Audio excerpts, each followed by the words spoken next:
what I'm going to do is, in this session, I'm really going to lay a basis for the second session I'm speaking, and then the third session. And what I'm going to try and do is speak to you about what I think is a blueprint for a genuine transformatory move of God.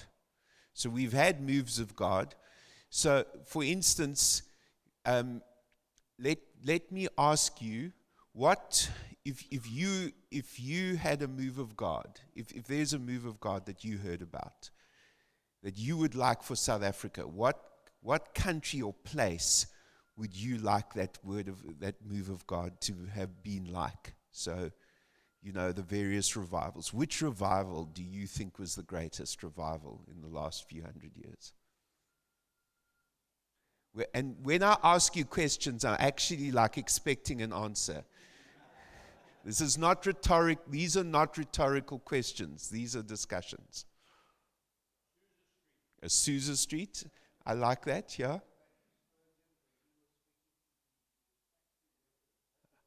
The factory workers. Yeah. Welsh Revival. Yes.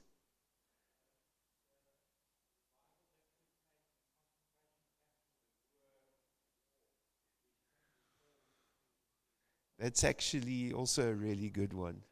That's my great-grandfather got touched in that. He got filled with the Holy Spirit, I think, or got saved. I don't know. I wasn't there, so I'm not sure exactly what happened to him. But yes. Yes. Yeah. So it's incredible. That's a very good one. Thank you. Yes.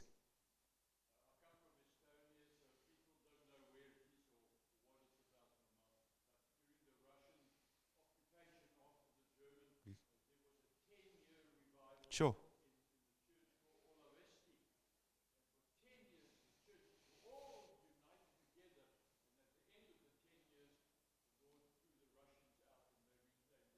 Sure. That's an amazing revival. So often people answer the Welsh Revival, and that was a remarkable revival. But do you know that there are 4 home countries in the UK? There's England, there's Scotland, there's Wales, and there is Northern Ireland. Northern Ireland, not Ireland.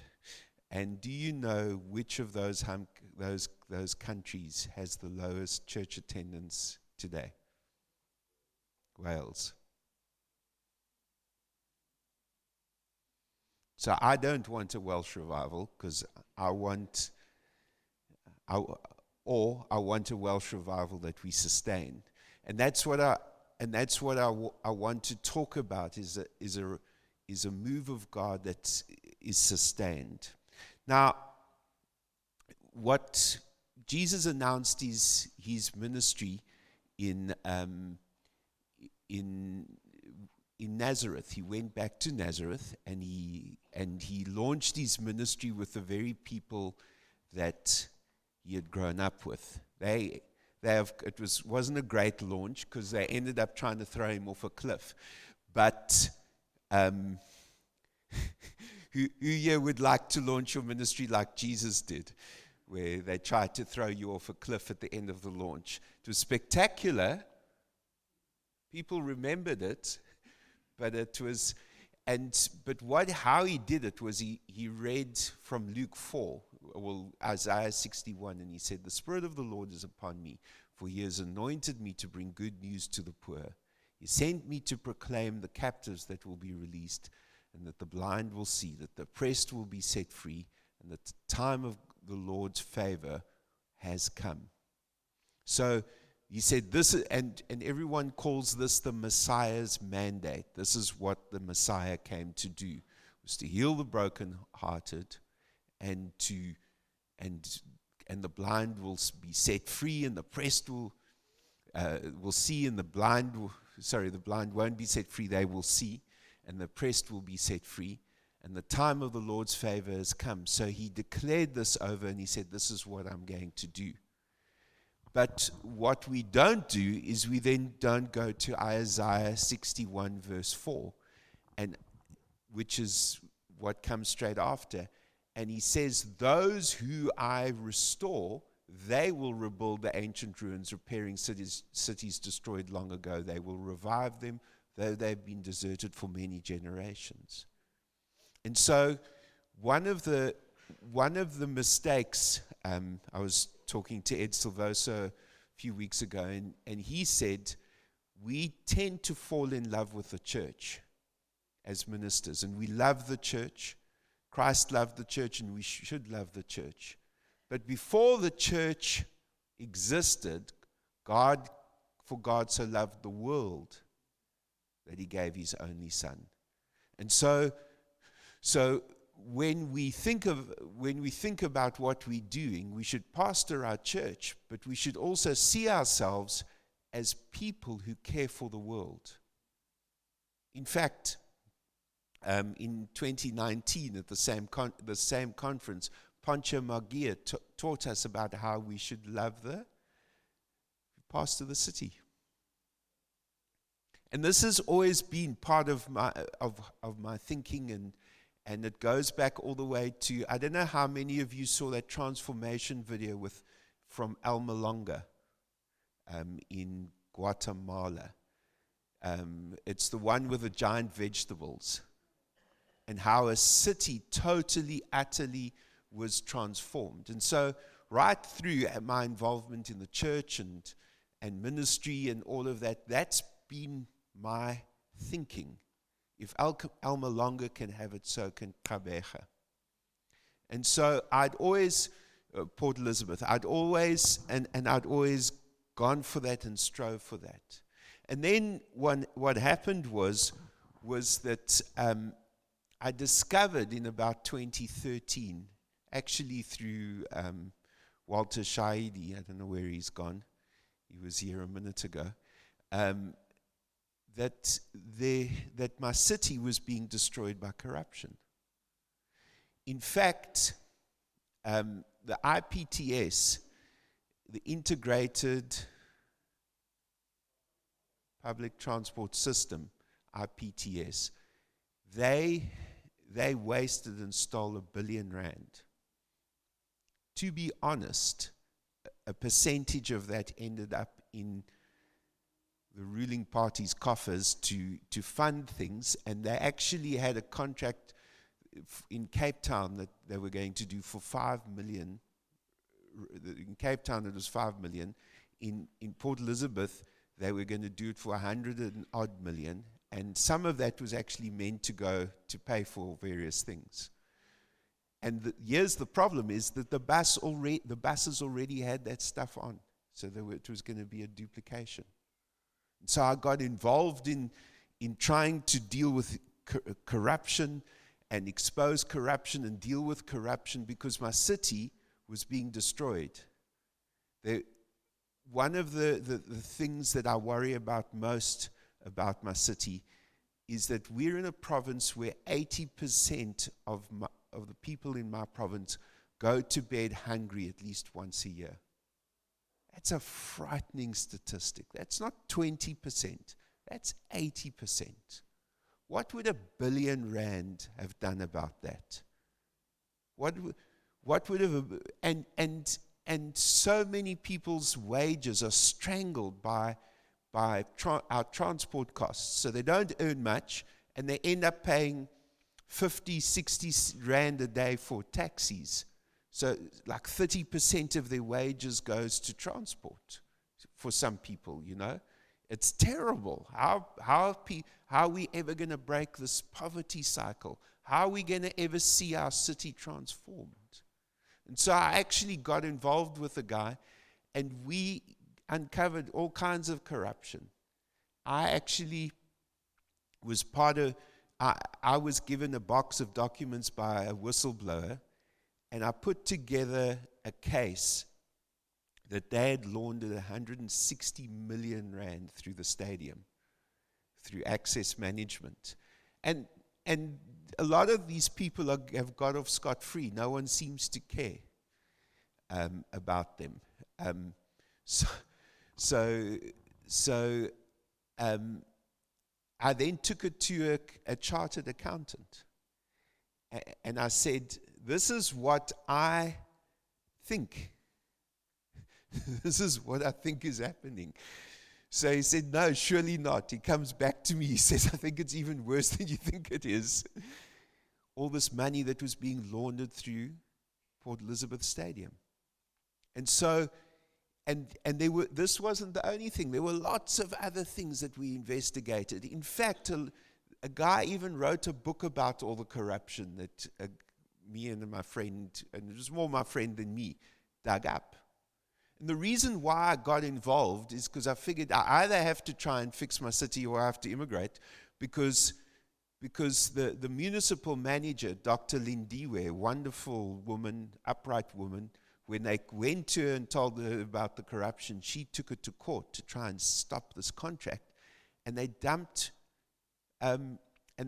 manure on her stoop. And she was a single mother, and they started patrolling around her one night, and she actually had to, below the reveal of the window, her and her two kids, or I can't remember how many kids she had, they actually hid under the reveal of the window so people wouldn't see them.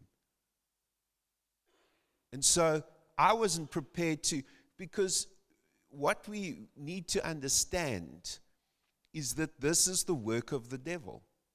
Why is the devil doing this in my city? The devil is doing this because he's trying to destroy my city. He's trying to oppress the people in my city. And so, while is investigating corruption within the normal job description of a pastor? Not really. But I'm not prepared to have Satan steal my city. I'm not. And if my city collapses, my church collapses, the witness and the words that God has spoken over my city disappear. And so, I got involved in this more and more. And we prayed for change in our city. We had the guy on your, can we change the slide? There we go. So the guy in the top, your left, in the middle of those two photos, a guy called Chipper. He's a criminal accused now because they laundered a whole lot of money through various things. And we prayed because our city needed to change. Then we got Athol Trollope, who was good in some ways but horrible to everybody, so they got rid of them. And then they appointed the most corrupt guy. Then the guy, your bottom left, is a guy called Babani. He's passed on. But he was thrown out of the ANC because he was too corrupt.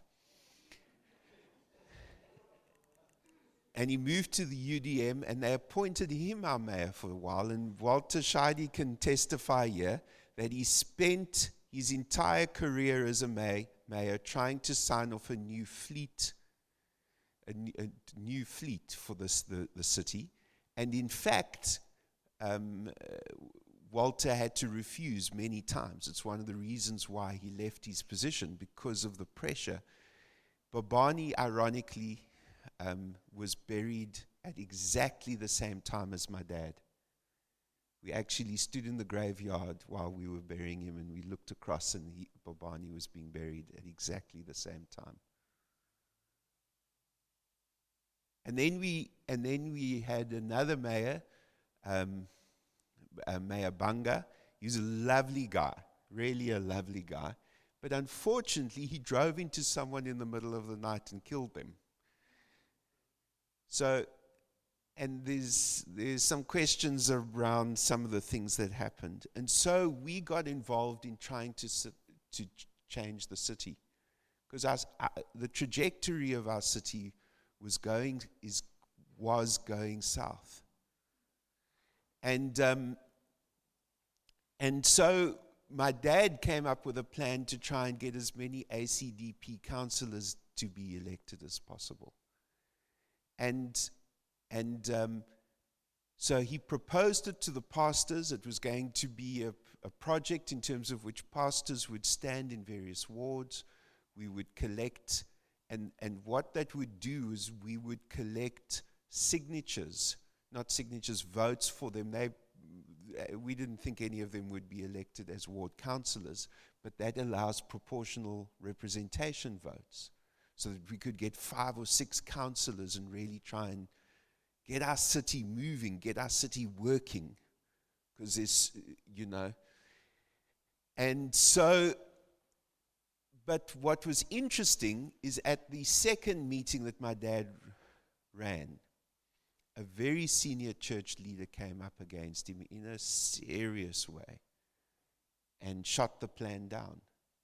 And so in the end, and I was very pleased that Marianne, my dad's PA, was elected as ACDP councillor.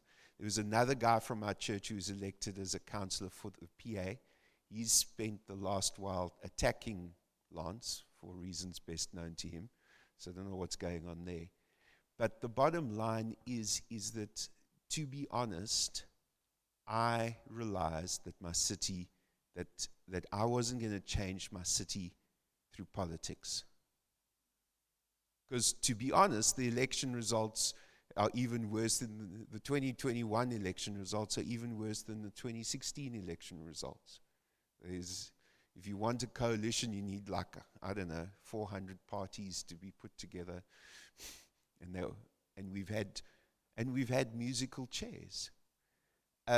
In fact, we had Mayor Johnson, who is a lovely Christian woman, but unfortunately, when we were running out of water this time last year, she was refusing to take meetings with anybody about it. So unfortunately, she's a lovely woman, but she,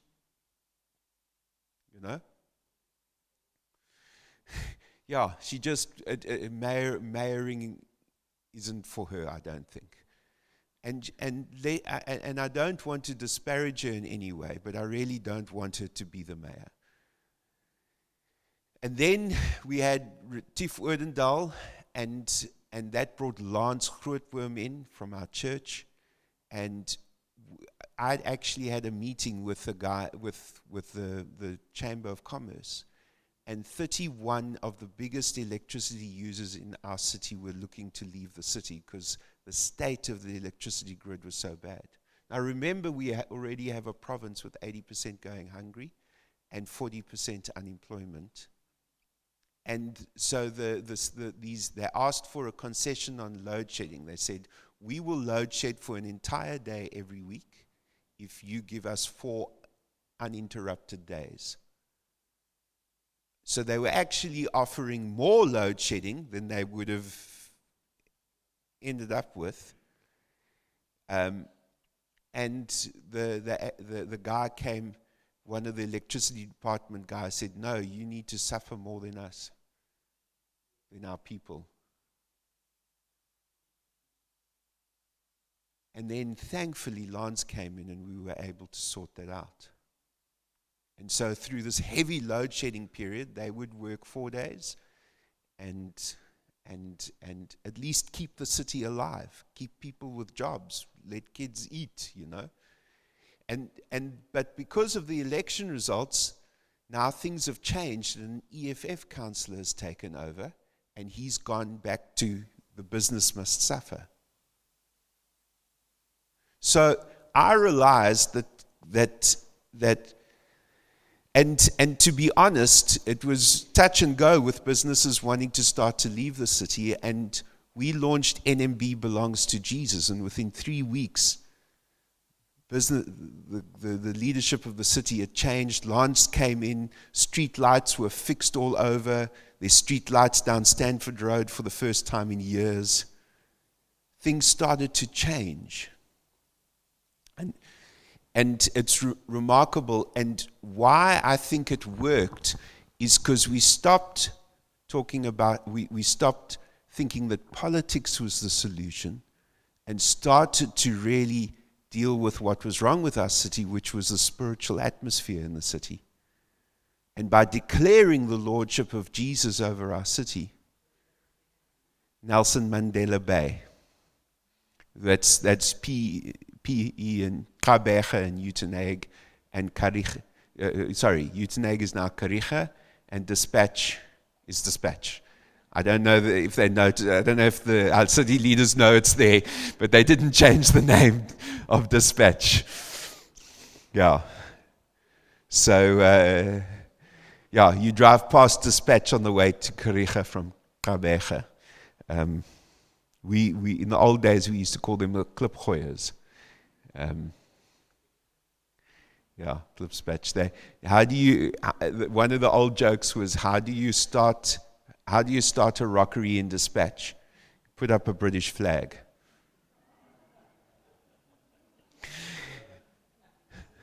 So there were all kinds of jokes. We've left the Oaks from. If you're from Dispatch, my apologies. Don't throw anything at me. Anyway, and so I realized that we needed to start to, if we want to see our city really changed, we need to start to deal with the spiritual atmosphere and start to understand what's going on in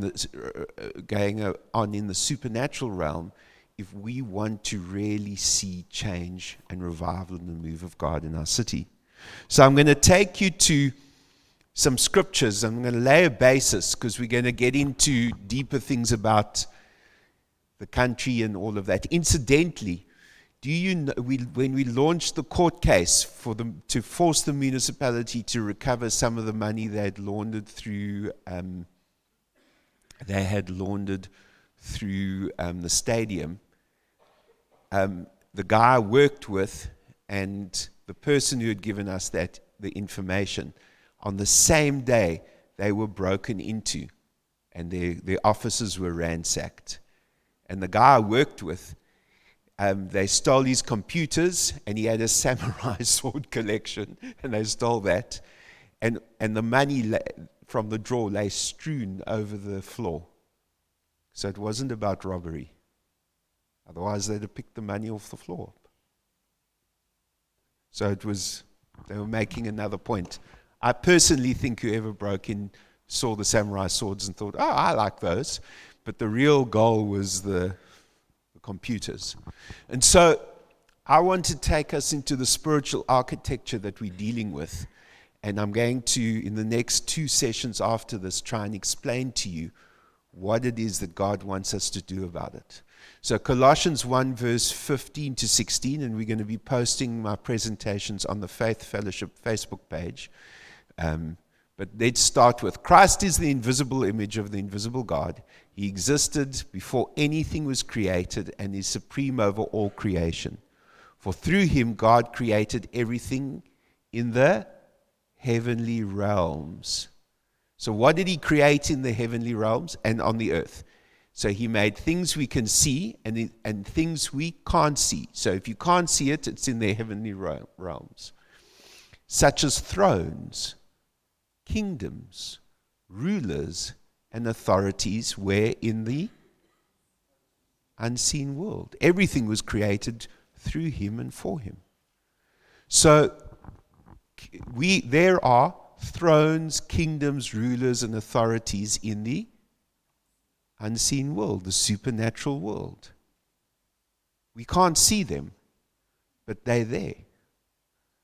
So what's going on here? What on earth? Are they talking about King Charles?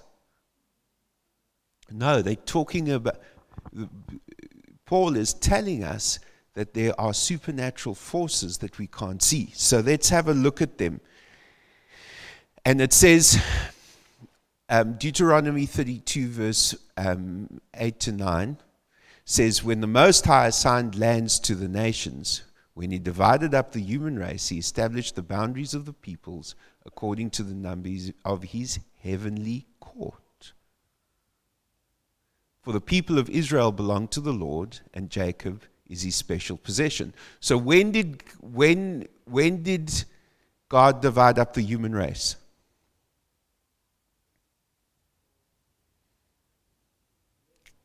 Pardon? Genesis 11, I hear. That's actually it's Genesis 10 and 11. So Genesis 10 is the list of nations that God divided the human race into. There are obviously more nations, but those were the ones in that specific area. And the reason why God divided those nations and up is because there were three falls. There wasn't one, there were three falls. There was Genesis 3, where the human race broke fellowship with God because they wanted to be like supernatural beings. Then Genesis 6, where the sons of God slept with the daughters of humans, and that produced the spread and corruption of evil, of corruption and evil around the world. And then the final rejection of God was in Genesis 10 and in Genesis 11, where God had said, "Go out and multiply and cover the earth." They said, "We are going to stay together so that we can be as powerful and we can take God on." So if there was ever an utter, complete, and total rejection of God, it was in Genesis 11. That's really where things went wrong. That was the final insult. And so what does God do? Is before he was involved with and wanted to be part of the human race, but effectively he divorces the human race in Genesis 11. And he hands them over to other people, other supernatural beings, specifically these supernatural beings that sit on the thrones and the kingdoms and all of that. He hands the human race over to them. And he says, he takes a step back, and if you go and work the genealogy, it's roughly 200 years from the Tower of Babel until Abraham is born.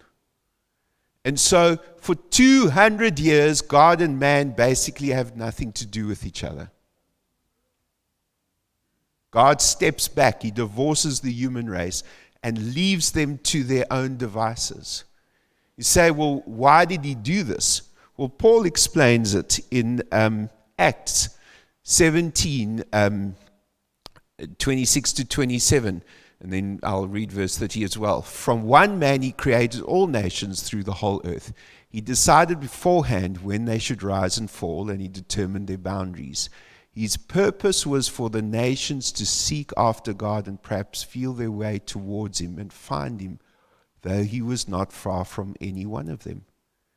So the best way to understand this is that God effectively handed the nations over to these supernatural beings in the same way that the father gave the prodigal son his inheritance. Basically, if you do, because remember, you can only get an inheritance from someone if they're dead. So basically, the prodigal son was saying to the father, "You're dead to me. You're no longer my father. I repudiate you."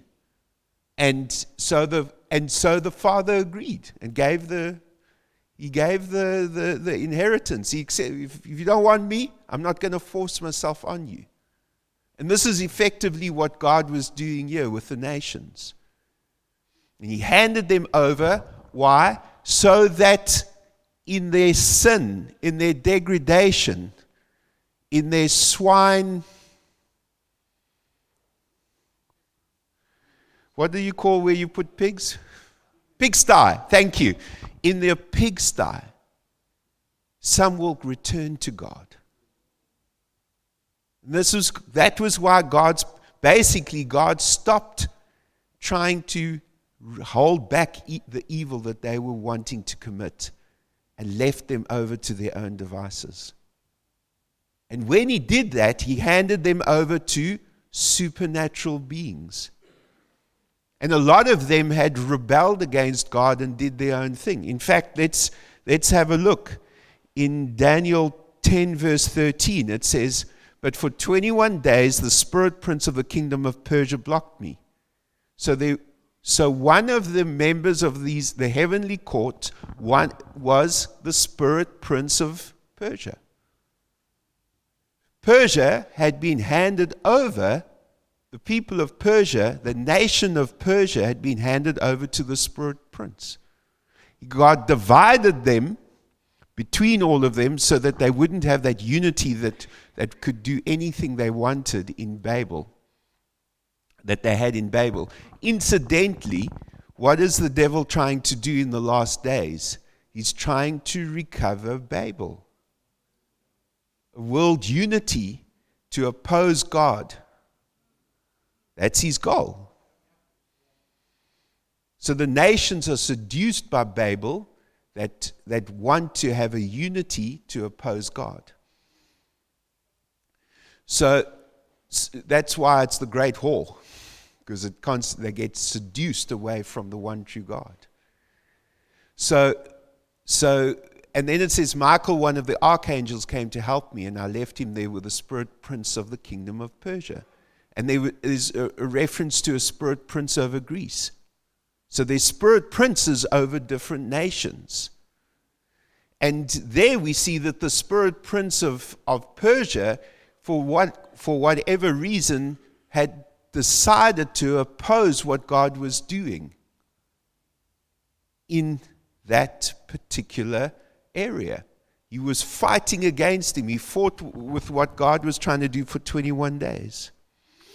So let's have a look at how God deals with this. So Psalm 82 verse 1 to 8. God presides over heaven's court. He pronounces judgment on the heavenly beings. And he says to them, how long will you hand out unjust decisions by favoring the wicked? Now, in the history of South Africa, how often have unjust decisions been taken to favor the wicked? Do you want to? It's the story of our land. So the spirit prince over our land is handing down unjust decisions favoring the wicked, and it hasn't stopped at all. It just keeps going. Then he instructs them. God instructs these spirit beings, give justice to the poor and the orphan, uphold the rights of the oppressed and the destitute.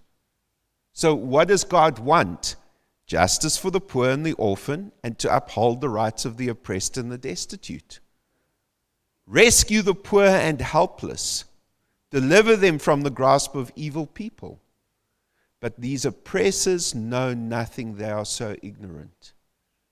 They do what they like, what they want, and they continue to hand out injustice. It carries on. They wander about in darkness while the whole world is shaken to the core. I say you are gods, you are all children of the Most High, but you will die like mere mortals and fall like every other ruler. Rise up, O God, and judge the earth, for all the nations belong to you. So the end of the story is that the nations return to God. So incidentally, why do you, and I'm going to throw it out there, and I think this will stir up your eschatology. I believe the reason why Jesus hasn't returned is because these supernatural beings will face judgment in the final day, and they will die like mere mortals. So if you were a heavenly being, what would you do? You know that you face a terrible judgment. You face a death sentence. So what do? You delay. So God knows when he's returning, but these supernatural beings are doing everything they can to prevent the second coming of Jesus. So people have neat systems, don't understand the level of warfare over Jesus' second return. So, let me just make sure.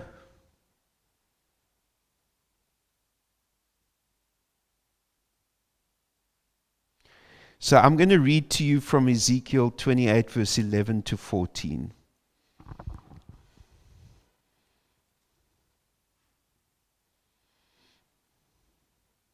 And it says, there we go. So it says, then this further message came to me from the Lord. Son of man, sing this funeral song for the king of Tyre. Who's this funeral song for? King of Tyre. Give him this message from the sovereign Lord. You are the model of perfection, full of wisdom and exquisite in beauty. You were in Eden, the garden of God. Your clothing was adorned with every precious stone, red carnelian, pale green peridot, white moonstone, blue-green beryl, onyx, green jasper, blue lapis lazuli. Took me a long time to learn how to pronounce that. Turquoise and emerald, all beautifully crafted for you and set in the finest gold. They were given to you on the day you were created. I ordained you and anointed you as the mighty angelic guardian. You have access to the holy mountain of God and walked among the stones of fire. Now, if you read from Ezekiel 28, verse 1 to 10, it's very clear that there's a message to the king of Tyre there, and it's very clear that it's a man. But towards the end of it, you begin to wonder if it's a human being. And then we get into here, and we see that this is obviously something more than a man. A lot of people believe this is Lucifer, this is Satan, this is, I think it's the Nachash, the snake in the garden. It probably is that. But the point is that you're never quite sure whether it's a human or a supernatural being. And listen to me carefully now, because I'm going to make quite a statement. The reason you don't know exactly when the prophecy is going to the man and when he's going to the supernatural being, who is the spirit prince or is in control over Tyre, is because it doesn't matter.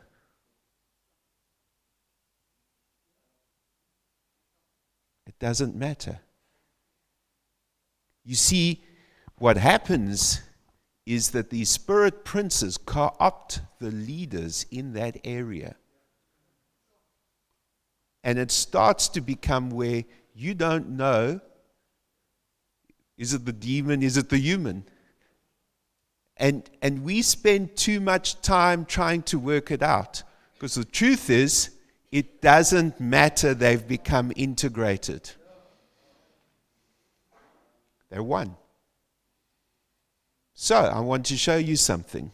So, we have a spirit prince over South Africa. So, let's look at Pierre Botha and Jacob Zuma. You would think they were from totally different backgrounds. But guess what? They started to behave in the same way. Why? Because they had become integrated with the spirit prince over South Africa. I want to welcome our Zimbabwean delegation, but you get rid of Robert Mugabe and Emerson Mnangagwa pictures up, can't tell the difference. Because our leaders fall under the control of these supernatural beings.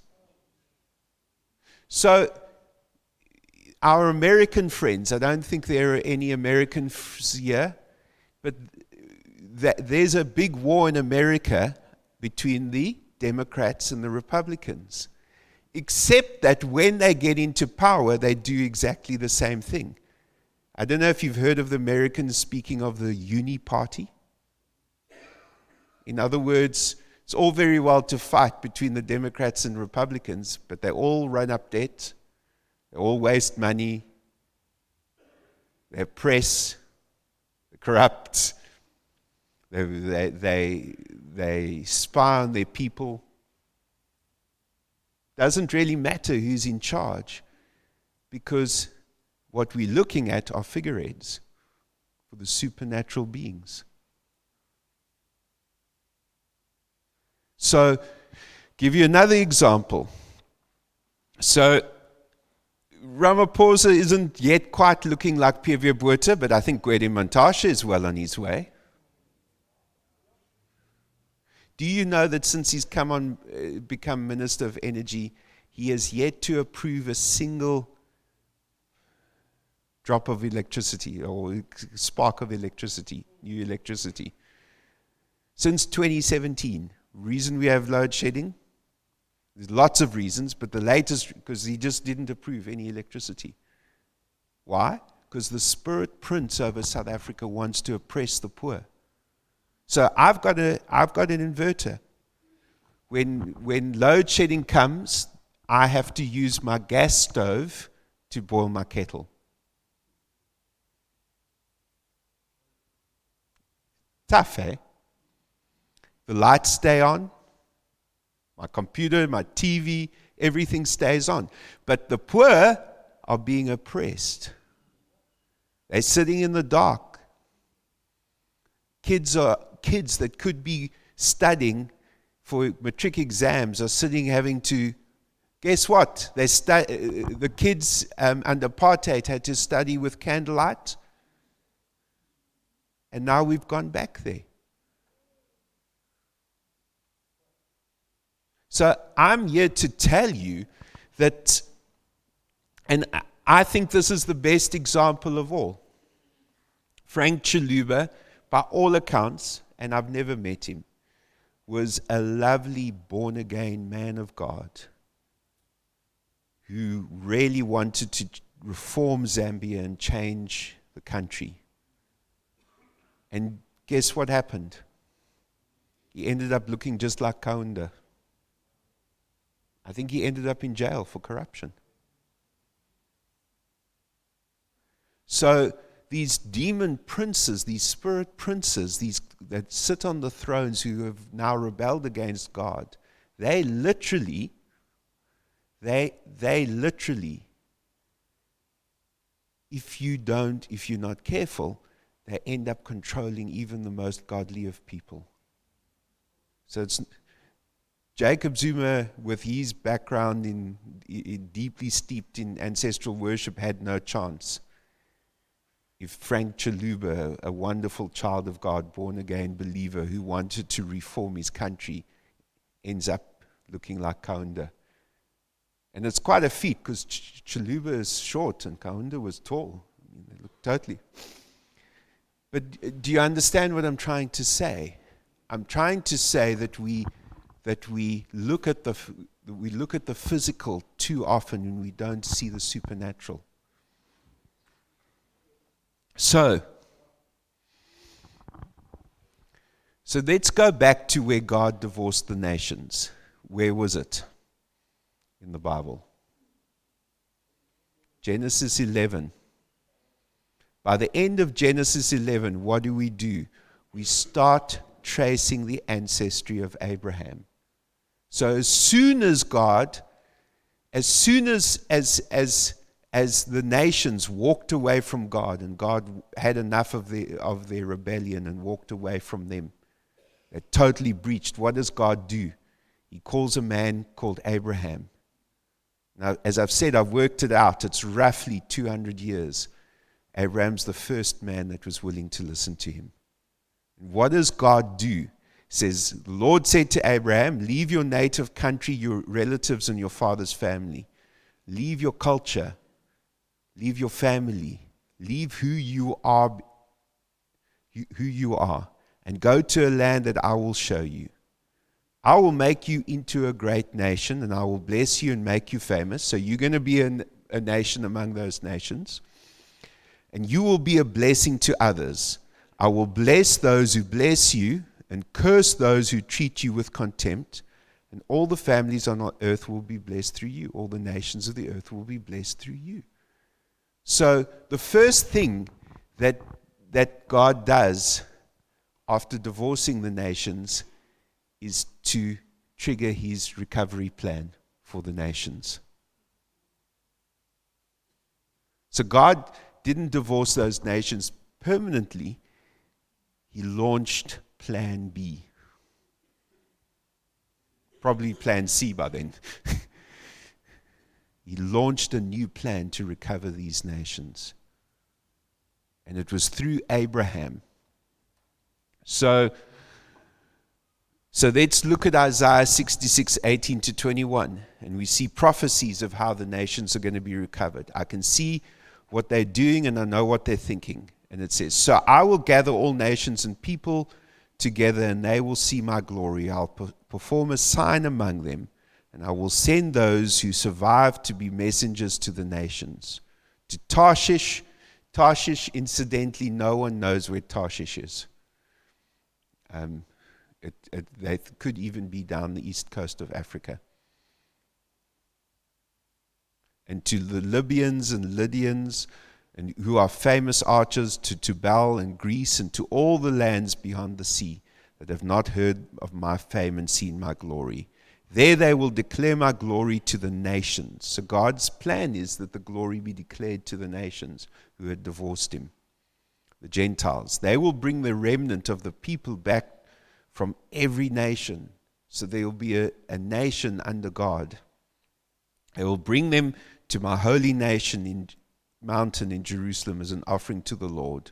They will ride on horses, in chariots and wagons, and on mules and camels, says the Lord.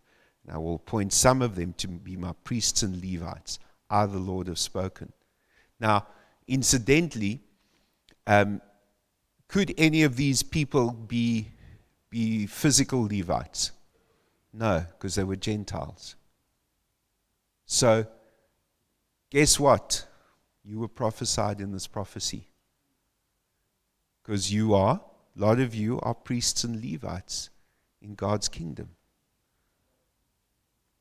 So, this is a promise that even Gentiles would become priests and Levites in this kingdom, this nation that God was going to build. This is one of my favorite scriptures in the whole Bible, Zephaniah 3, verse 9 to 12. It said, then I'll purify the speech of all people so that everyone can worship the Lord together. When is that? Pentecost, 2nd chapter of Acts.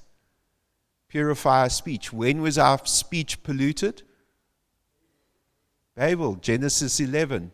It was it was a curse placed upon the human race because of the utter rebellion against God.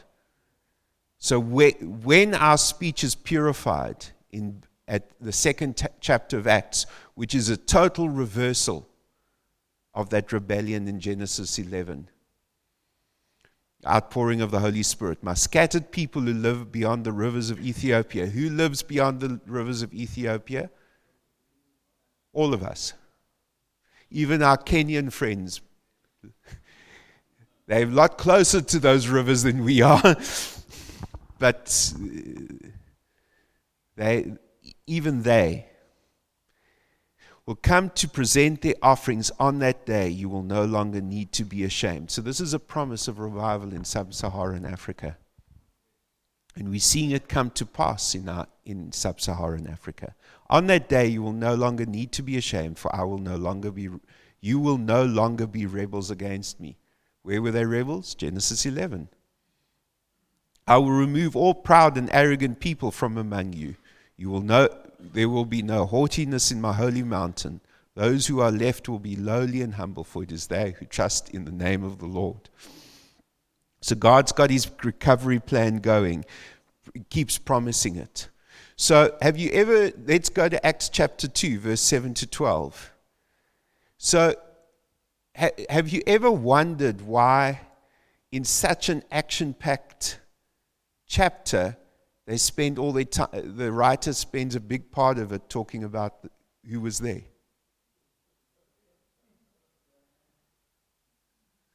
The reason is because it's the reversal of Genesis 10 and 11. The nations were divided. I'm bringing you all back again. I'm bringing the nations back to me. So let's read. They were completely amazed. How can this be? They exclaimed. These people are all from Galilee, and yet we hear them speaking in our own native language. Here we are, Parthians, Medes, Elamites, people from Mesopotamia, Judea, Cappadocia, Pontus, the province of Asia, Perga, Pamphylia, Egypt, and the areas of Libya around Cyrene, visitors from Rome, both Jews and converts, Cretans and Arabs. Why would there be such a list of nations? It's going back to Genesis 10 and 11. It's the start of the recovery of the nations. What is the harvest that Pentecost is supposed to bring? It's the harvest of the nations.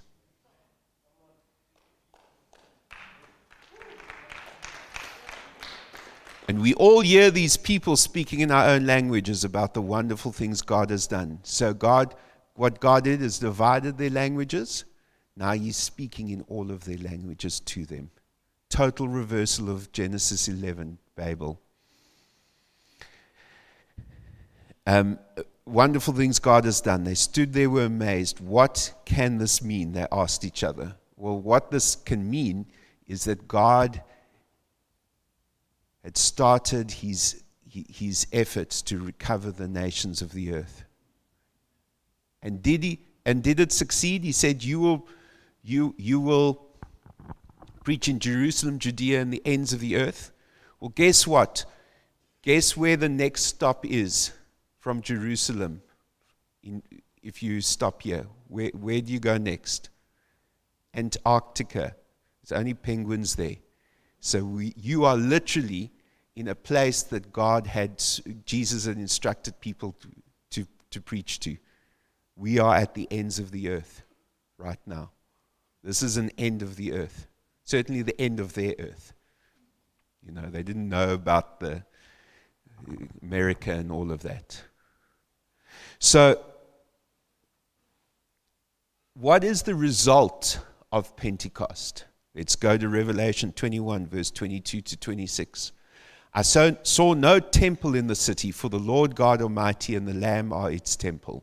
And the city has no need of sun or moon, for the glory of God illuminates the city, and the Lamb is the light. So we see this temple, this incredible temple. The nations will walk in its light, and the kings of the world will enter the city in all their glory. Pardon, the nations. The nations will be recovered. The kings of the world will enter the city in all their glory. Its gates will never be closed at the end of the day, because there is no night there. And all the nations will bring their glory and honor into the city. Nothing evil will be allowed to enter, so that these nations are going to be repentant. Nor anyone who practices shameful idolatry and dishonesty, but only those whose names are written in the Lamb's book of life. So we see that the end of the story is that the nations that God divorced all the way back in Genesis 10 and 11 will be brought back to God. And there will be no evil in them, and their names will be written in the Lamb's book of life. So God's plan is to recover the nations. So how do we go about that? So let's go to Matthew 28, verse 18 to 20. Jesus came and told his disciples, I have given all authority in heaven and on earth. So all authority has been given to me. And the reason Jesus got that authority is because of what he'd done on Calvary and his resurrection. So this is a direct reference to Daniel 7, where the Son of Man is crowned king. Therefore, go and make disciples of all the nations. Now, we read this to reduce it. We read it to say, well, we must go make 1 or 2 disciples in every nation. But actually what this says is disciple nations. So why must we read it this way? Very simple. Very simple. Because the story of the Bible is the story of the divorce of the nations, the recovery of the nations through Jesus and through Pentecost. So we can't read this as individual people. We need to read it as nations. And so how do you disciple nations? You baptize them in the name of the Father, the Son, and the Holy Spirit. Teach these new disciples to obey all the commands I've given you. I'll be sure of this, I'm with you always, even to the end of the age. So I don't know exactly how the end result of this is going to look, other than, of course, we have the promises in Revelation 21. But what I can say is if Jesus told me to do it, I must try.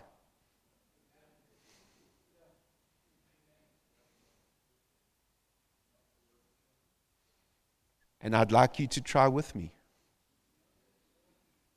So, how do you baptize a nation?